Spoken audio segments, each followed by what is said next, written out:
Mabanag. Ayan, may love shoutout po dyan and Merry Christmas advance. So, ito na nga, mga kababayan.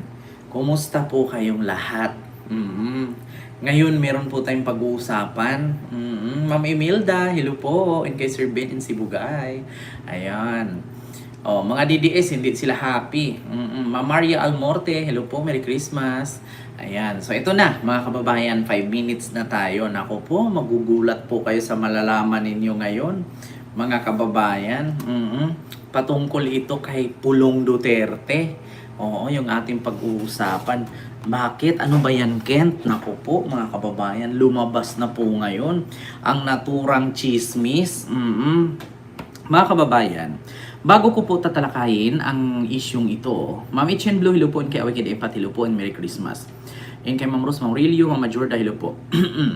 So ngayon mga kababayan, bago ko po tatalakayin ang isyong ito, tayo po ay nagtatanong lamang. Kasi po, ito pong ating re-reactionan ay patungkol lang po ito sa post, no, ng isang personalidad sa kanyang Facebook page, na kung saan nakalagay dito, mga kababayan, ayan po. Congressman Paulo Z. Duterte, Davao City 1st District, allocable / pork barrel mula 2023 hanggang 2025 ay 5,786 million.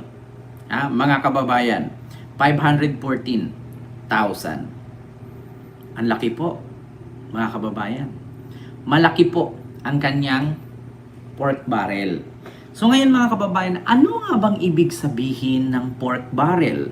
Mga kababayan, ang ibig sabihin po ng pork barrel, yan po yung ginamit panggatas, no? Ginamit gatasan ng mga politician na kunwari meron silang pupunduhang ganito, meron silang pupunduhang ganyan, pero hindi naman ginagamit. Which is, halimbawa, meron siyang proyektong 10. Yung 10 na yon, pwede niyang gawin 5 lang, pwede niyang gawin 3 lang. And the rest, bulsa na niya yung iba. So, ganun po yun mga kababayan, ibig sabihin ng pork barrel, no? Hindi na natin alamin kung bakit ganito, bakit ganyan. So, ito po mga kababayan, mula po ito kay Mark Rosimo. Ayan, si Mark Rosimo po ang nag-post. Ito po ang nakalagay mga kababayan, and before this was the 51 billion infra. Next naman, go go go Pulong, I mean Davao City, go go go Davao. So ang pork barrel daw ni Pulong ay umabot ng 5.7 billion pesos. So meron pong nakalakip, ito po ang isa mga kababayan. Ayan, allocable per district. Ito, basahin natin. Allocable per district congressman in 19th Congress. Allocables are district congressmen pork barrel allocation lodged in the National Expenditure Program or the President's budget. It was determined by former DPWH Undersecretary Maria Catalina Cabral at the onset of the Marcos administration and has been effective since 2023. Click the allocable per year, header the arrange the amount from highest to lowest and vice versa. So, Paulo Z. Duterte. Ayan po, mga kababayan. Region 11. Legislative District, Davao City, 1st District. Representative. Ayan po, Paulo Duterte. Nakalagay po yan ha, may region. So, anong distrito siya? Pangalan, allocable per year, 2023 to 2025. So nakalagay po dito mga kababayan, yung allocable per year niya is 1.9 billion. Ayan, per year. So 2023 to 2025, so po 5.7 billion po. No? Ganyan po kalaki ang kanyang pork barrel, mga kababayan. Kaya wag po kayong magtaka kung mag-tour around the world siya at gagasto siya ng 10 million, 5 million, or 20 milyones. Kasi nga, barya lang sa kanya yan. Bakit? Nakalagay po, according dito, sa allocable, no? Ayan.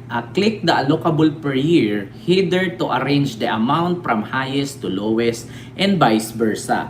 Yan po ay nanggaling sa mga dokumento ni Yusek Cabral, mga kababayan, na nilabas ni Mark Rosimo. Ayan, siya po yung nag-post niyan. Na ang nakalagay dito, allocable per year, 1.9 billion. Per year ito ha, mga kababayan. Allocable or sa madaling salita, pork barrel. So 2023, 24, 25, so 1.9 billion times 3 is equivalent to 5.7 billion. Mga kababayan, pag sinabi po nating 1 billion, para pong kotse na Wigo yan. Alam niyo yung kotse na Wigo? Toyota Wigo? Nako, Toyota ba ang Wigo or Honda? Di ko alam di ko alam yung mga ano ng sasakyan. Kung alam ninyo yung sasakyan na Wigo, no, Toyota o Toyota Wigo, ganyan po kalaki ang 1 billion. Toyota po, Ma'am Itchin Blue.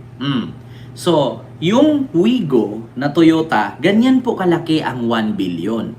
So, kapag sabihin nating 5.7 billion, so 5 Toyota Wigo po yan. Ang Toyota Wigo, mga kababayan, isang dipa kwadrado yan. Isang dipa pahaba, isang dipa sa harap, isang dipa sa kabila, isang dipa sa likod. So, ganyan po kalaki ang 1 billion. At ang taas po niya, mga kababayan, ay 4 feet. No? 4 feet po ang taas niya. So, kadalasan po, yan po ang size or height ng mga babaeng Pilipina. 4 feet or 4'2", 4'3", di ba? Mga kadalasan sa mga babaeng Pilipina. So, ganyan po kalaki ang 1 billion. Isang singlaki ng Toyota Wigo. So, 5 billion po ang kanyang pork barrel. So, sa madaling salita, 5 Toyota Wigo. Ang dami ng pera. Ngayon, mga kababayan, ang tanong, saan po ito ginamit? Saan po ito dinala? Nagtatanong lang po.